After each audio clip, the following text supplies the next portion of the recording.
A situação política do Brasil, com fundamento na filosofia do notável filósofo Bergson, 1859-1941, reflete no sentido de que é preciso desconfiar de imagens tomadas da prática.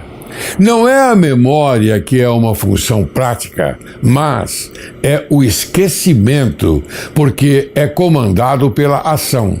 Daí, o passado não se opõe ao presente, já que um instante não substitui outro instante e que não haveria nunca senão o presente.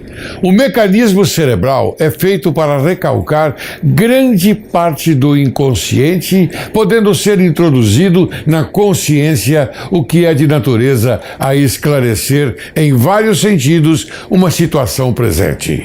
O que estamos assistindo nesse país é uma convulsão promovida pela sobrevivência de um passado não muito distante em que determinadas pessoas, componentes de facções que tentaram mudar a sociedade brasileira a médio prazo. Pense nisto.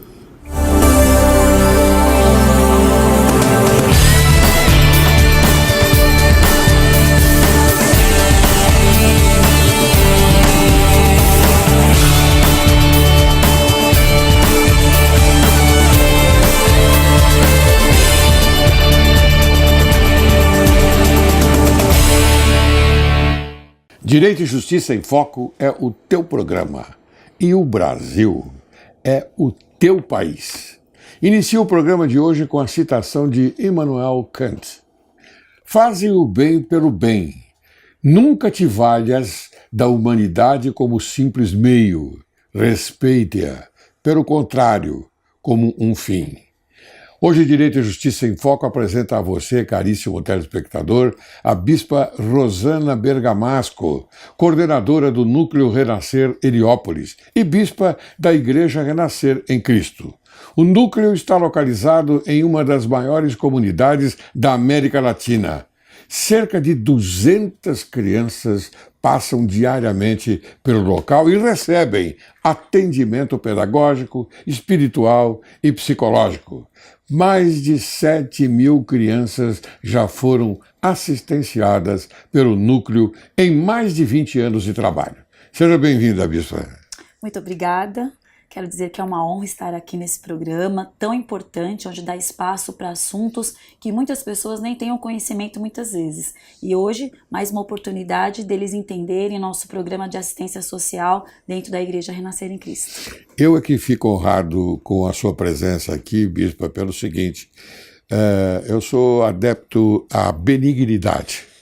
A benignidade, ela puxa também a caridade. Com certeza. E se nós não usarmos isto que nós temos em abundância, nós não chegaremos a lugar nenhum. E o Brasil carece muito desta qualidade que as pessoas têm e que as pessoas podem passar para a sociedade. Verdade. Então, dessa maneira, eu fico muito honrado, porque hoje o programa vai ser dirigido à caridade, à benignidade, que eu acho muito importante. E o telespectador já conhece muito o meu jeito e sabe que aqui nós somos os patrocinadores da verdade. A verdade é o mais importante. Correto, bispa? Isso é muito bom e isso que o senhor falou agora é uma virtude. É uma virtude. Porque hoje, infelizmente, por tudo que o ser humano passa, pelas dificuldades, muitas vezes a falta da informação, o tipo da formação das pessoas, vai se criando, às vezes, dentro das pessoas, uma dureza de coração, até mesmo um egoísmo, olhando só para si, muitas vezes, né? Isso é muito bom porque a gente vai levar um pouquinho de conhecimento e ver o quanto é bom fazer o bem. E nós temos que sair desta filosofia do país do nada, do país da mentira, não é verdade? É por isso que eu faço questão de sempre afirmar que esse é um programa da verdade. Então, quando vem uma pessoa da sua qualidade, não é? Da sua intelectualidade, eu fico muito satisfeito, porque eu posso passar a verdade para a sociedade. Com certeza. O nosso país é lindo. O nosso povo é maravilhoso e acho que a gente consegue, cada um fazendo a sua parte, exercitando esse dom, essa virtude, a gente pode fazer um país melhor com certeza. Muito bem. Bispo, me diga uma coisa. Como é que você... Eu posso chamar de você, né? Por favor. Você é jovem. Muito obrigada, por favor. Como é que você consegue conciliar esse trabalho maravilhoso que você tem com as crianças, não é? E também a sua vida profissional da outra parte da igreja e também a sua vida particular? Eu costumo dizer, as pessoas sempre me fazem essa pergunta, falam, mas como você consegue fazer tudo, né? Em primeiro lugar, eu atribuo que vem de Jesus a graça que Ele me dá, né? Então, o Espírito de Deus nos capacita a todas as coisas, e eu aprendi isso dentro da igreja. Eu me achava uma pessoa incapaz, né?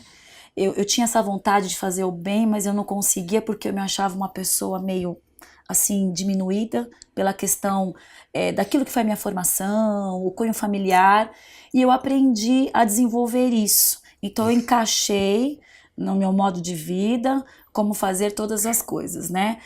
Dar assistência, trabalhar dentro do núcleo, exercitar minha fé espiritual como bispa dentro da igreja, ser esposa, sou mãe de 2 filhos maravilhosos. Parabéns. A Bruna, o Gabriel. Parabéns. A Bruna já é casada, né? Já é casada. Mas você é muito jovem. Como... acho que só parece. Agora, dia 19, eu faço 47 anos. Nossa, não parece. Eu casei muito jovem, né? Bom. Então, por isso que tem esse histórico. E os meus filhos são maravilhosos, meu esposo, o bispo Marcelo Bergamasco. Então, assim, Deus tem me dado graça em conciliar todas as coisas e eu amo tudo que eu faço. Tanto a nível profissional, como espiritual, familiar. Eu posso dizer que eu sou muito satisfeita com a vida que Deus tem me dado. A sua dicção foi maravilhosa, porque você fala em amor. O amor é a chave mestra de todos os nossos atos, de todas as nossas ações. Porque se você não colocar amor naquilo que você faz, nada é perfeito. Verdade. Nós temos que chegar à perfeição. É óbvio, é muito difícil, né? É uma luta diária. Muito difícil, é uma luta diária mesmo, como você disse. Mas você falou a palavra mágica, o amor. O amor é essencial na vida das pessoas. E por falar em amor, eu pergunto, como é que você consegue tratar essas crianças? Como é que você consegue passar essa bondade que você tem, não é, para essas crianças que procuram, e vocês naturalmente só fazem o bem? Sim. Por favor. Eu me coloco na situação de cada criança. O Núcleo Renascer Heliópolis, ele é um dos mais respeitados dentro da comunidade. Existem outras ONGs, mas é o núcleo que mais tem procura. Por quê? Para o senhor ter uma ideia, são as crianças que vão lá pedir vaga. Nossa. Muitas vezes nem são os pais, nem os responsáveis. Porque quando chega ou a família ou a criança, eles passam por uma entrevista para a gente entender onde a gente pode encaixá-los e poder ajudá-los. Sim. E eu me coloco em cada história que a gente ouve e a figura da criança ou da família, ela retrata a verdade que ela está falando. Então eu falo, puxa, poderia ser o meu filho, poderia ser meu sobrinho, poderia ser alguém da minha família. Então, literalmente, a gente se envolve, né? E a nossa visão, a visão Renascer dentro do Núcleo Heliópolis é total amor. É totalmente conduzido pelo amor. Então, se você não tem afeição ao próximo, se você não faz segundo o evangelho, de você fazer o bem, sem olhar a quem, sem o interesse, porque o amor, ele é isso, né? Ele sem a troca, né? Sem a troca, né? Então, eu me coloco e acho que é por isso que fica fácil a relação. E é apaixonante. Certo. Né? Mas cada criança tem a sua particularidade, né? Total, são diferenciadas, inclusive. Apesar de ter um único interesse, de serem assistidas, cada uma chega com uma situação que precisa ser tratada com amor, porém de uma forma diferenciada. Então, já que nós estamos tratando desse binômio maravilhoso que é amor e caridade, então eu pergunto a você, como surgiu o Núcleo Renascer Heliópolis? Ele surgiu no ano de 1990, através de uma visão que foi dada ao nosso apóstolo, o apóstolo Estevão Hernandes e a bispa Sônia, de ter o desejo de, dentro daquela comunidade que é a maior da América Latina, de levar ali um apoio, um socorro para aquelas crianças.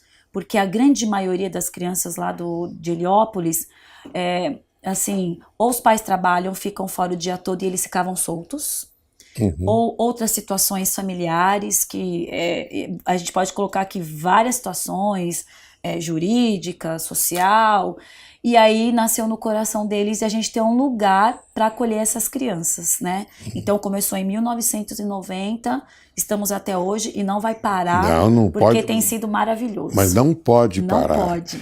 E você, esse atendimento é psicológico, atendimento também na parte médica, na parte odontológica ou não? Nós temos todo tipo de assistência. As crianças têm orientação nutricional, então a criança chega lá, a gente já faz uma avaliação. A grande maioria chega subnutrida. Então é importante a avaliação da nossa nutricionista. Tem a avaliação psicológica, para a gente entender todo o contexto daquela criança, tanto no âmbito familiar como na própria sociedade. Tem a parte pedagógica, né? Nós damos um apoio pedagógico. Então ela funciona como um reforço escolar. Sim. E tem um acompanhamento espiritual, que é fundamental, né? E a gente faz essa formação com as crianças. Tem a parte esportiva que desenvolve, tem a parte que a gente desenvolve os talentos. Nós temos a nossa Orquestra Renascer, o Coral Renascer, né? Então a gente vai identificando dentro deles o talento de cada um. E sempre aparece, esses talentos sempre aparecem. Vários. Nossa, é um potencial. Maravilha. Lá é um celeiro de potencial, de crianças assim que vão ter um futuro maravilhoso por causa do acompanhamento e daquilo que a gente consegue encontrar e achar neles, né? E desenvolver. Sim, me diga uma coisa também. Há um interesse muito, como é que eu posso dizer, muito grande nesse sentido de formar uma criança, né? Sim, porque... Da formação da criança. A formação. Então lá não é um passatempo. Existe um propósito. Sim. Então, cada criança que a gente admite como aluno tem um propósito. Eles seguem uma carreira. Eles entram lá a partir dos 8 anos e vai até os 14. Nossa. E a gente consegue ficar com eles até os 14 anos. Que bom. E dali a gente já vai sentindo, né? Como se diz assim, a aptidão profissional. A vocação também. A vocação. Misto. A gente começa a entender, olha, esse aqui é bom nisso. Então, aos 14 anos, a gente já normalmente já encaminha para o jovem aprendiz, já encaminha para essas ONGs para fazer estágios, né? Sim. Um fato interessante e curioso, eu tenho lá hoje pessoas, nós temos voluntários e temos funcionários. Eu tenho 4 funcionários que são ex-alunos, que hoje são professores. Que maravilha. Que se formaram e hoje trabalham e se dedicam ao núcleo. Vocês então não permitiram que eles saíssem e fossem procurar outros estabelecimentos. Vocês seguraram, esse é o termo correto que a gente pode empregar, seguraram para o bem da própria entidade. Sim. Não é? E até no próprio benefício, porque eles mesmos, hoje, por exemplo, se a gente for fazer uma entrevista com as crianças, o que você quer ser quando você crescer? Eu quero ser, eles me chamam de tia Bispa. Eu quero ser igual a tia Bispa, eu quero cuidar do núcleo. Eu quero ser igual a tia Ana, que é professora. Então eles acabam se espelhando, a gente acaba sendo um referencial para eles. Eu quero ser igual a Bispa Sônia, que prega. Então, assim, a gente acabou se tornando uma referência para eles. Nós estamos colocando algumas imagens para que o telespectador consiga entender melhor aquilo que nós estamos conversando. Porque a imagem sempre ela dá um sentido de acordo com o nosso entendimento que nós estamos falando aqui com o telespectador. Então essas imagens são próprias para você, telespectador, verificar a seriedade do empreendimento. Correto? Correto. Muito bem. Quais são, então, os critérios fundamentais para que a criança possa ser atendida pelo núcleo? Nós já falamos alguma coisa sobre isso, mas agora quero me estender um pouco mais. Tá. Então, a idade, né? A partir dos 7 anos, a partir dos 8 anos já pode se matricular, sempre com a presença de um pai ou responsável, né? E ela precisa estudar, porque o núcleo ele é um centro de apoio. Então, como que funciona? A criança que estuda de manhã, ela vai vir à tarde para o núcleo. E quem estuda à tarde vai vir de manhã. Então, por exemplo, as crianças que estudam de manhã, elas vão, à tarde, fica mais fácil para explicar. Elas vão chegar no núcleo pela manhã, vão ser assistidas com o café da manhã, vai ter as atividades do dia, nós temos todo um cronograma.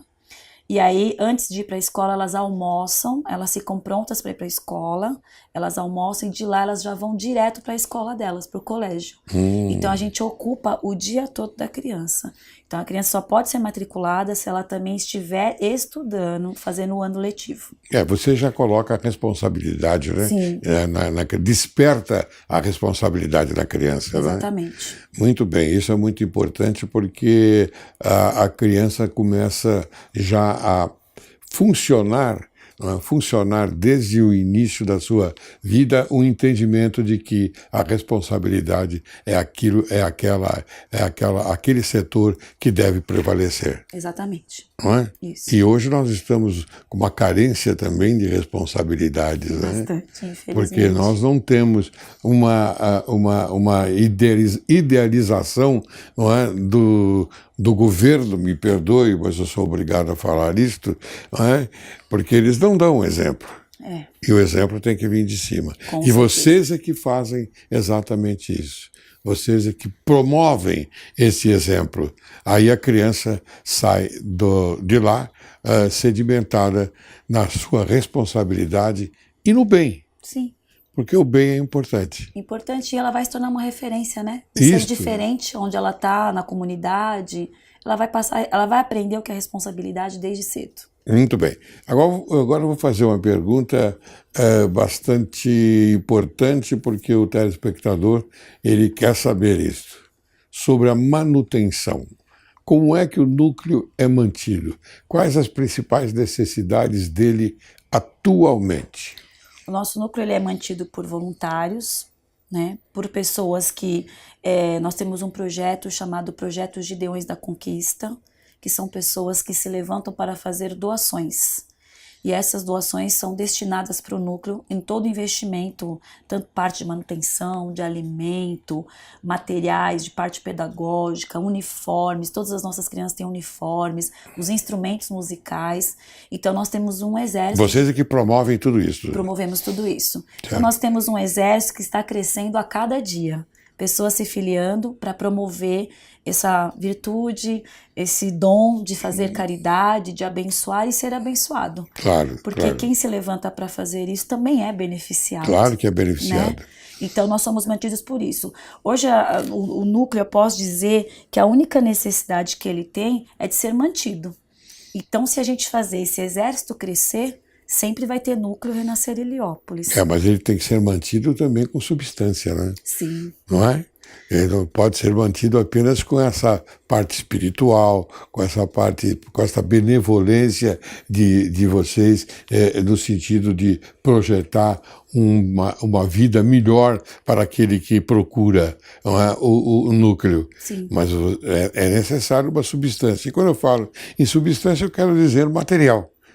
Não é? Sim, o projeto de Deus é exatamente isso. Nós temos os nossos canais para as doações, nós vamos colocar aí daqui a pouquinho no VT. Já vamos colocar aqui no rodapé da imagem. Ótimo, pode ser pelo site, pelos telefones, a pessoa liga e ela faz uma contribuição mensal. E é destinado. Nós também recebemos doações de alimentos, de brinquedos. Então, assim, o núcleo está aberto para todo e qualquer tipo de doação que vai ser muito bem empregada. E também já fica aqui o convite para quem quiser conhecer o nosso trabalho. Ótimo. O nosso núcleo funciona de segunda a sexta-feira, das 7 da manhã até as 17h30. E ele está aberto para visitas para quem quiser conhecer o nosso projeto. A pergunta que eu ia fazer a você agora, Bispo, é exatamente essa. Pode receber visitas a qualquer momento, a qualquer né? momento. Que bom. Porque a pessoa gosta de saber, quando ela naturalmente contribui com algum recurso material, ela quer saber exatamente qual é o projeto, para onde está indo. Para onde está indo, exatamente. Isso é muito importante. É por isso que a gente tem essa abertura. A gente entende, até por tudo aquilo que a gente está passando no nosso país, né? Hoje as pessoas eu quero saber o que está acontecendo.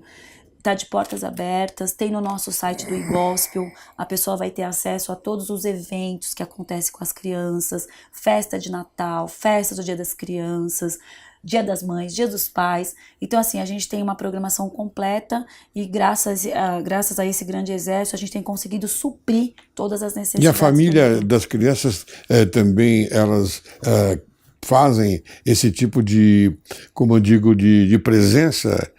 Elas estão sempre presentes a essas importantes colocações? Sim, eles são participantes. A gente procura envolver muito a família, porque a gente acredita na transformação da criança e da família. Então a gente dá um suporte psicológico para a família, espiritual.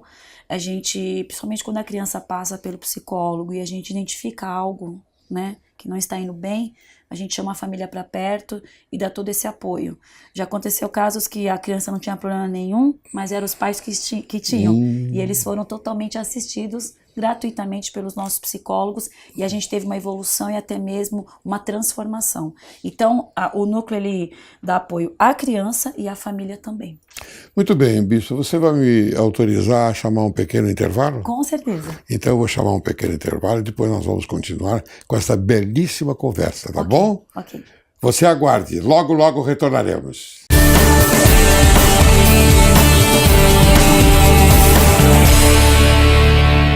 Olá! Hoje vou dar uma dica como melhorar o comportamento das crianças, motivando e reforçando seu bom comportamento.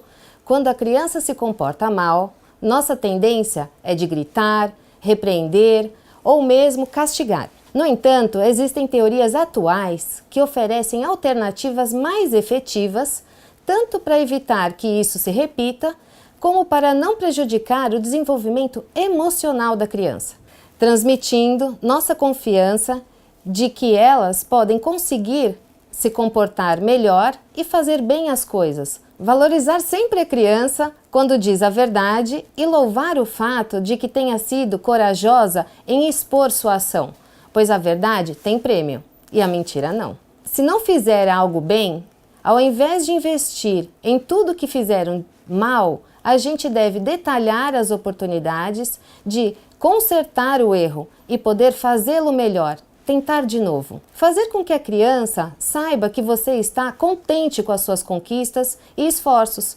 mesmo que ainda nem tudo tenha saído tão bem. Isso impulsiona a se comportar melhor. O grito só reforça a má atitude.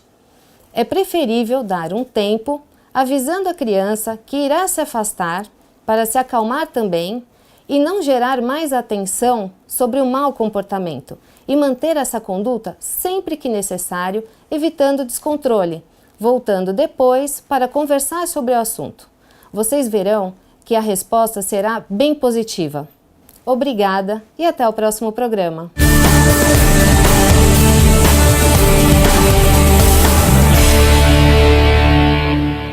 Retornamos. Hoje conversando com a excelente bispa Rosana Bergamasco. Então, Rosana Bergamasco, sabe que eu estou muito contente em ter você aqui? Eu também estou gostando muito. Porque nós estamos passando para a sociedade brasileira uma coisa boa, não é? O bem. Então, quem faz o bem está sempre em paz consigo mesmo e com Deus. Com certeza. Não é verdade? Quem faz o bem fica abençoado. Fica abençoado, exatamente. Muito bem. Então eu vou dizer para você agora o seguinte, que nós estamos excelentes porque é a fome com a vontade de comer. O senhor quer saber e eu quero falar. Então tá bom. Então você vai falar bastante aí. Vamos lá. Agora eu preciso que você me diga como é que funciona o planejamento pedagógico. Isso é muito importante. É importante. Na minha visão é. Com certeza, porque é a formação da criança. Sim, né? a formação. Nós temos a nossa pedagoga, que realiza todo o planejamento, né? Nós fazemos planejamentos semestrais. Então, como eu disse no primeiro bloco, a criança ela chega no núcleo para fazer a matrícula e ela passa por uma avaliação psicológica. Sim. Dentro da avaliação, nós temos uma avaliação pedagógica, para a gente entender o nível de conhecimento da criança. Sim. Porque dentro do núcleo nós não temos classes separadas por idade, mas sim por nível de conhecimento. Que maravilha! E é mista, as classes são mistas? Mista, porque infelizmente nós temos grande diferença de conhecimento, tanto no nível de idade, como vamos dizer assim, do conhecimento da criança. Então, às vezes eu tenho uma criança de 12, que ela não sabe o que é de 9 já sabe na escola. Eu atribuo isso também à dificuldade das escolas que nós temos na região. Claro. Classes superlotadas, e às vezes a criança não tem um acompanhamento de perto. Então a gente observou ao longo desses anos que a melhor forma de fazer para a criança uma formação, de trazer para ela um nível de conhecimento melhor, seria nós entendermos as dificuldades que elas tinham. Então deu-se a esse tipo de avaliação que a gente faz, separar por nível de dificuldade. E a quantidade das crianças em uma classe? Como? Nós temos no máximo 25 alunos por classe, que como são 2 períodos, a gente consegue dividir bem e dar uma atenção mais direcionada para cada criança. Bispa Rosana, você sabe, eu sou professor de Direito Penal e Processo Penal em Universidade de Direito. Então, eu sempre achei ruim, não é, a quantidade dos alunos da classe. 100 alunos. Uma quantidade enorme. Então você passa a matéria, aquilo que seus conhecimentos, quer do direito penal, quer do direito processo penal, que é a minha área, mas você não sente o aproveitamento dos alunos que estão na faculdade. E é por isso que, lamentavelmente, esta é a minha visão, as faculdades não entregam para a sociedade um resultado adequado. Me perdoe, mas esta é a verdade. Bem, mas nós estamos falando do núcleo, vamos continuar. Então, essa é a única observação que eu faço. Parabéns, 25 alunos, maravilhoso. Mas você tem, lógico, total razão que o senhor está falando. Isso é um problema que não é de agora, né? Eu tenho 47 anos. Eu me lembro da minha sala da 4ª série. Tinha 88 alunos naquela época. Quer ver? E eu tive muita dificuldade, né? Então, a gente percebe que, olha, para o senhor ter uma ideia, chegam crianças lá que já estão matriculadas em escolas, 2º, 3º ano, a criança não sabe ler. Nossa. E aí a gente tem toda a dificuldade de implantar isso na criança. Então, a gente entende que essa é a melhor forma de ajudá-los na formação e até mesmo na própria escola. E a gente tem tido resultados maravilhosos.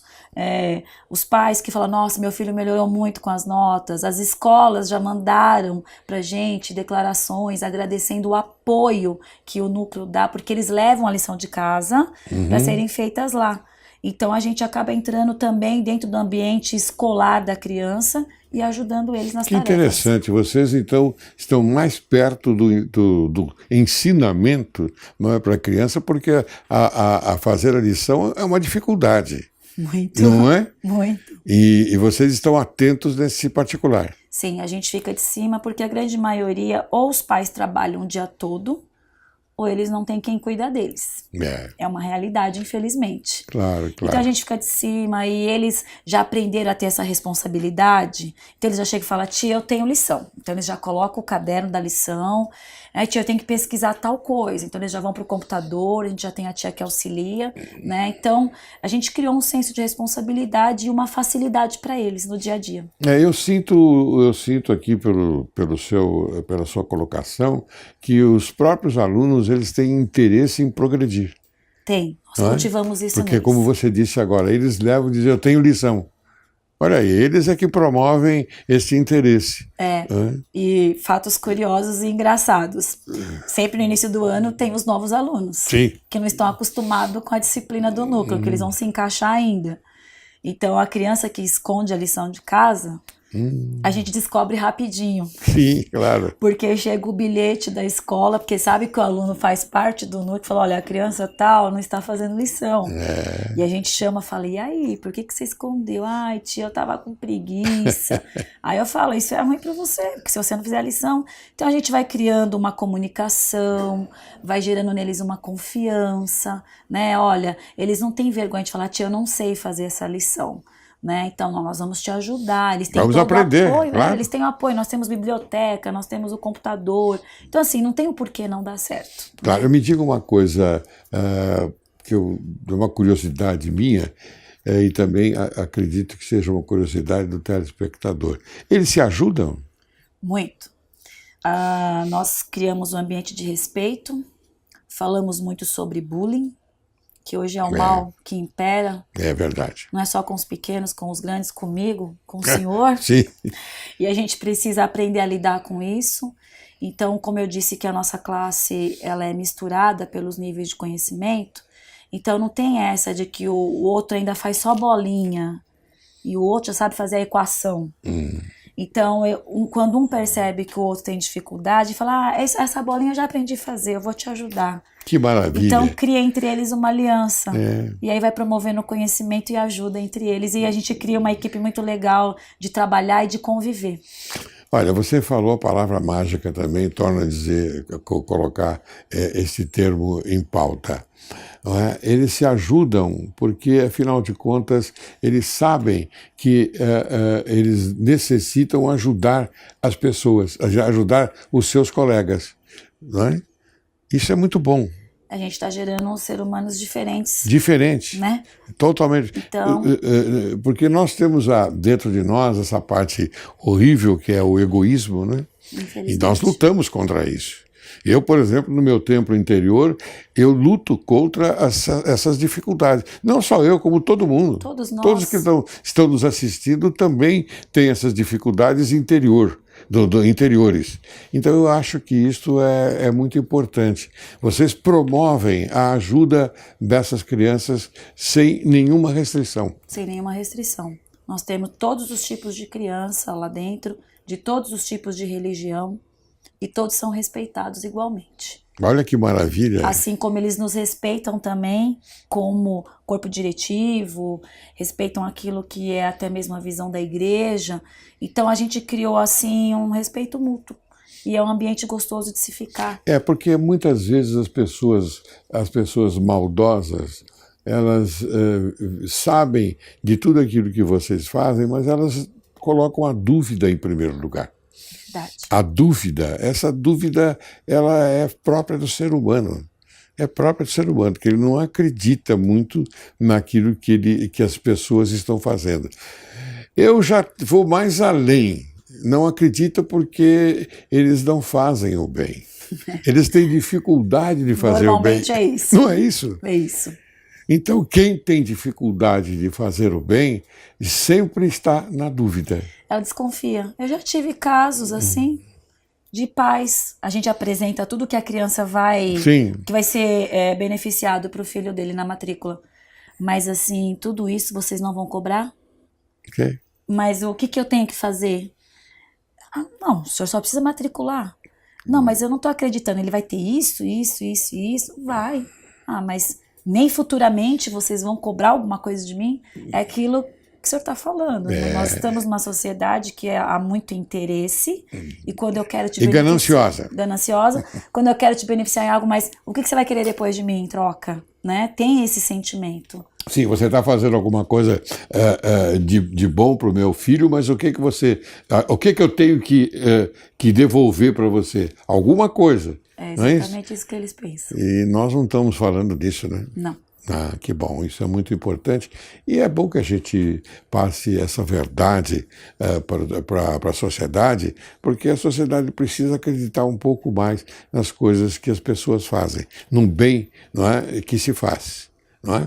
Muito bem. Durante o período que as crianças passam dentro do núcleo, elas também têm um momento para recreação? Sim. E como é que é isso? Conta pra gente. A gente faz todo tipo de recreação que o senhor imaginar. Bom. Gincanas, né? Gincanas, nós temos o nosso cronograma temático. Então, por exemplo, eles retornam em janeiro das férias de dezembro. Janeiro é mês de verão. Então, a gente tem as brincadeiras com água, tudo que se refere a verão. Tem crianças que nunca conheceram a praia. É verdade. Só de foto, televisão. Então a gente monta as piscinas lá, coloca areia para as crianças brincar, a gente tem um espaço muito bom lá. Então a gente promove aquilo, faz festa verão, coloca as frutas tropicais da época, para eles ficarem assim familiarizados com cada mês dentro dos temas. E no dia a dia, aquilo que eles já gostam, futebol, queimada, brincar de boneca. Nós temos a nossa brinquedoteca, que tem todos os tipos de brinquedos, de jogos, bonecas para as meninas. Temos lá o mini salão de beleza, que elas podem se maquiar, fazer penteados. Então, tudo que o senhor imaginar sobre recreação, eles participam e eles têm.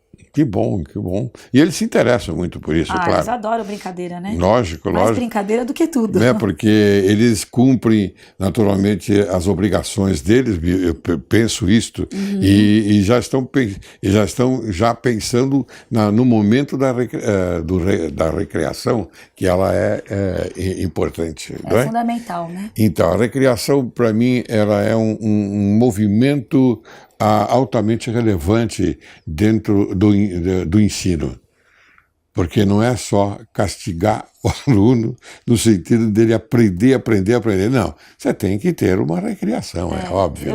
Eu entendo que a recreação é o momento da criança desopilar o fígado, vamos dizer assim, né? Extravasar as energias, mostrar quem ela é, exatamente, fora do ambiente de disciplina, eu estou olhando você, né? E é nas brincadeiras lá, nas recreações, que a gente descobre até grandes talentos também. Não é? E falar em talento, você pode me dizer alguma coisa a respeito das pessoas, das crianças que saíram de lá e se tornaram grandes profissionais? Com grande orgulho. Que bom. Temos ótimas lembranças, referências, crianças que chegaram lá com essa idade de 8 anos, ficaram até os 14, depois foram encaminhados para ONGs, novas escolas. Nós temos crianças que passaram por lá e hoje são engenheiros. Nós temos crianças que passaram por lá e hoje são professor de inglês. Temos crianças que passaram por lá, arquiteto. Olha só. E é tudo motivo de muito orgulho para nós, assim, de gratidão a Deus por nos permitir viver isso, né? De você ver a sementinha que foi plantada e que deu certo e que germinou e se multiplicou. Vocês devem se sentir muito orgulhosos, né? Porque vocês estão ali presentes naquilo que estão fazendo do bem, não é? E quando vocês recebem esse retorno, é motivo mesmo de orgulho, é motivo de orgulho. E me diga uma coisa também, essas crianças que formadas se tornaram, como você diz, engenheiros, médicos, advogados ou também professores, não é? Elas retornam ao núcleo? Sempre? Faz visita. Final de ano eles vão lá cumprimentar as crianças, se habilitam como voluntários para ajudar nas recreações. O legal é que quando eles vão se formar, eles mandam um convite para a formatura, eles fazem questão. Muito bem, agora, lógico, eu vou aqui indagar você de todas as maneiras que eu posso. Eu quero tirar mais de você. À disposição. Não, mas eu sei, porque você veio aqui para falar a verdade, e a verdade a gente tem aqui que colocar em um plano superior.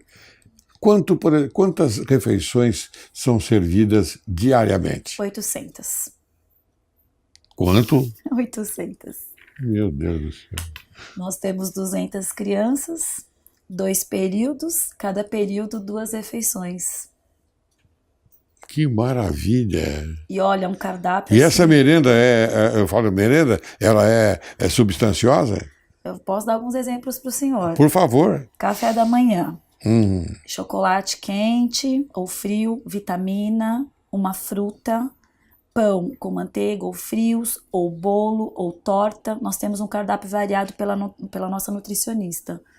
Dentro do nosso almoço, feijoada, estrogonofe, massa, arroz de forno, frango assado. Eles amam a comida do núcleo. Um fato curioso também. Eu já tive crianças que chegou no núcleo e não conheciam o que era feijão. Nossa. Porque nunca tinha comido feijão. A gente fala assim, né? Você fala, mas como a criança nunca, no Brasil, não conhecia feijão. Feijão é conhecidíssimo, né? Eu tive Toda criança que... tem que ter contato. O primeiro contato básico, né? O primeiro contato que a criança tem na comida é do feijão. A criança não conhecia. Feijão com arroz. Não conhecia. Chegou subnutrida e quando a gente apresentou a primeira refeição, ela ficou olhando. Ela falou, o que é isso? Nós falamos, feijão, né? Nunca comi. Nossa. Aí a gente falou assim, será que não tá falando isso porque não gosta de feijão e não quer comer, né? Uhum. E aí quando a avó veio buscar, a gente perguntou, ela falou, olha, a gente veio para São Paulo, eles vieram do Nordeste, a gente veio para São Paulo e a gente passou muita fome no Nordeste, realmente nós não tínhamos feijão. Que coisa. E vocês têm tido essas, como chama, esses problemas aí quase que sempre, né? Sempre. Criança que não conhece esse tipo de fruta, criança que nunca comeu uma lasanha. O que é estrogonofe, tia? Do que é feito? E vocês ensinam? Ensinam. Vocês dizem a origem, por exemplo? Explica. A nossa nutricionista faz uma aula com eles. Então, às vezes, eles elaboram o prato deles. Que bom. Hoje nós vamos fazer torta de abobrinha. O que é abobrinha? O que a abobrinha faz? E eles amam, né? E essa onda agora de Masterchefs que nós temos, de programas. Nossa, é verdade. Isso tem aguçado o conhecimento deles. E também para crianças, né? Nós temos, né, exemplos aí na TV e eles ficam felizes com a aula de nutrição. Porque a gente vira e mexe está assistindo esses Masterchefs, como você disse, e crianças cozinhando. Cozinhando. Não é? E olha, muito bem, viu? Muito bem, Muito bem. Às vezes melhor que um adulto, Posso né? dizer que melhor que eu. Mas bem. isso e outra coisa, eles têm um incentivo dentro do núcleo, né? E eles explicam por que é importante comer a abobrinha, o espinafre, o brócolis, eles têm entendimento do valor nutricional. Isso é muito bom. É muito bom porque muita gente não tem noção. Não imagina. Não tem noção. Não imagina. Eu estou satisfeito com o que você está falando, minha querida bispa. Eu fico bastante envaidecido por apresentar você no programa Direito e Justiça em Foco, porque você vem contar histórias reais, histórias dentro de uma realidade. E outra coisa, nós colocamos à disposição, como você disse, para quem quiser ir visitar, para verificar aquilo que se faz lá no núcleo, não é? Isso. Não é isso? Exatamente, você coloca à está disposição. Inclusive, mais uma vez eu digo, aqui no rodapé da imagem há a indicação a respeito do site, de e-mails, essa coisa toda. Telefone para doações, exatamente. Então, agora, quem estiver acompanhando o programa e quiser contribuir, como é que pode fazer? Pode acessar o site, vou passar aqui para vocês. Pode ligar, o site é www.gideondaconquista.com.br, os nossos telefones 0800 878 1200 ou 4003-0512. Muito bem. Caro telespectador, você ouviu e viu a nossa conversa. Você viu a imagem, você ouviu o texto, não é? O teor desse texto maravilhoso que, afinal de contas, foi dito a você. Eu peço que pense um pouquinho no sentido da caridade. Eu tenho uma afeição muito grande pela benignidade. E esta afeição, ela é no sentido de que faz parte do ser humano. Só que fica esquecido numa parte ruim da nossa mente. A nossa mente, ela é poderosíssima, mas a parte ruim, ela debate com a parte boa. Eu digo, os impulsos do mal sempre estão prejudicando os impulsos do bem.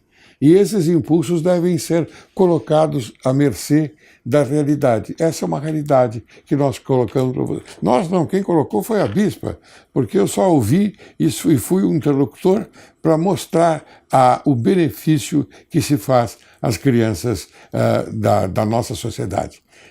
Eu quero agora entregar um livro para você, Bispa, que eu faço questão que você leve para o núcleo e coloque na biblioteca. Com certeza, com muito prazer. Esse livro é o Crime Complexo, foi eu que traduzi para o português, o autor é Silvio Ranieri e a Quartier Latin, editor.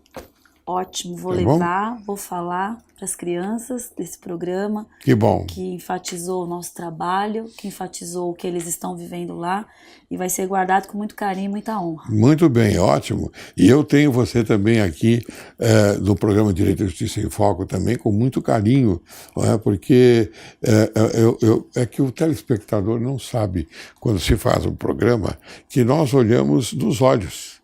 Nós não desviamos os nossos olhos da pessoa que, afinal de contas, está do convidado, da convidada.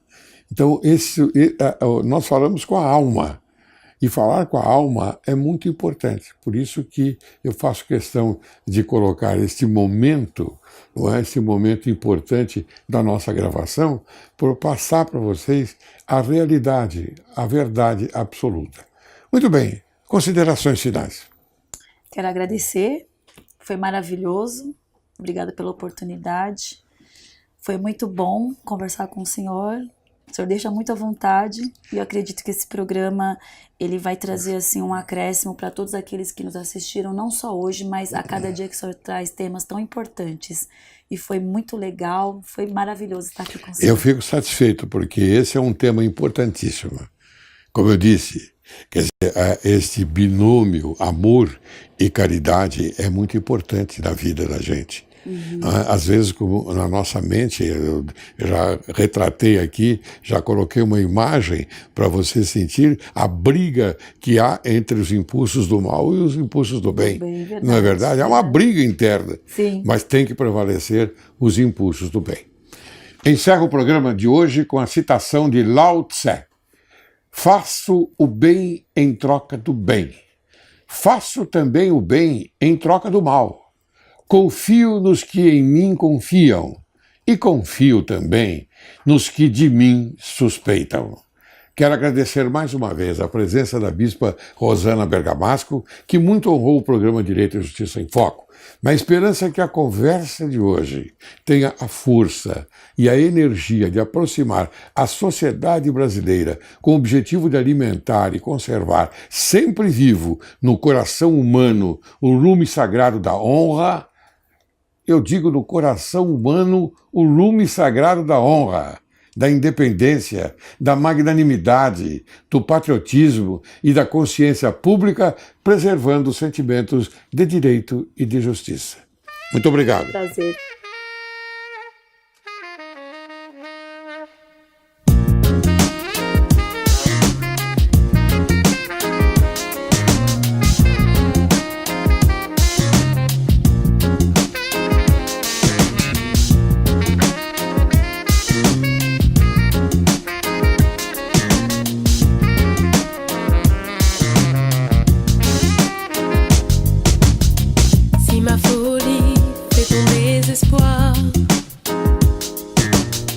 Ne m'en veux pas, je n'ai pas voulu te faire de tort.